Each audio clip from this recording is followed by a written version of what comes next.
అలనాటి కథానాయికలలో జయసుధ కూడా ఒకరు. అప్పట్లో జయసుధ తన సహజ నటనతో సహజ నటి అనే బిరుదు కూడా సంపాదించింది. అయితే అలాంటి ఈ ముద్దుగుమ్మ ఇప్పటికీ కూడా సినిమాల్లో రాణిస్తూనే ఉంది. ఇప్పటికీ తన ఏజ్కి తగ్గట్టుగా అమ్మ, అత్త, బామ్మ పాత్రలు చేస్తుంది. అయితే అలాంటి జయసుధని సీనియర్ దివంగత నటుడు శోభన్ బాబు గారు చెత్త వేసుకునే డంపింగ్ యార్డ్ని కొనుగోలు చేయమని సలహా ఇచ్చారట.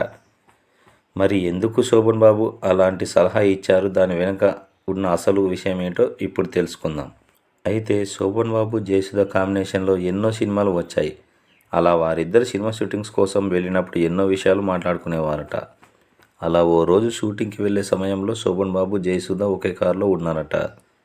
ఇక అలా చెన్నైలో షూటింగ్కి వెళ్తున్నప్పుడు ఏమో ఇక్కడ ప్లేస్ కొను అని సలహా ఇచ్చారట శోభన్ బాబు. ఇక ఆయన మాటలకు షాక్ అయిన జయసుధ, ఏంటి ఈయన ఈ చెత్త చెదారం వేసే ప్లేస్ని కొనుగోలు చేయమని అంటున్నాడు, ఈయనకి ఏమైనా పిచ్చా అని అనుకుందట.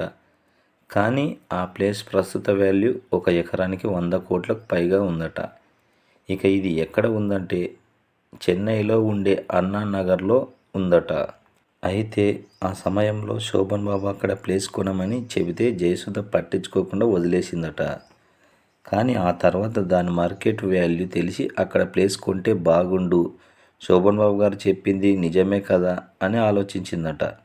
అలా శోభన్ బాబు ఏదైనా సరే ముందుగానే ఊహించి చెప్పేవారట. అలా ఆయన ముందు చూపుతో ఎన్నో కోట్ల ఖరీదైన భూములను కొన్నారు. ఇక ఈ విషయాన్ని జయసుధ స్వయంగా ఓపెన్ హార్ట్ విత్ ఆర్కే ప్రోగ్రాంలో చెప్పింది.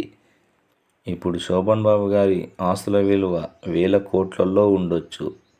ఫ్రెండ్స్, ఈ వీడియో నచ్చితే లైక్ చేయండి. ఇలాంటి వీడియోస్ కొరకు మన ఛానల్ని అయితే సబ్స్క్రైబ్ చేసుకోండి.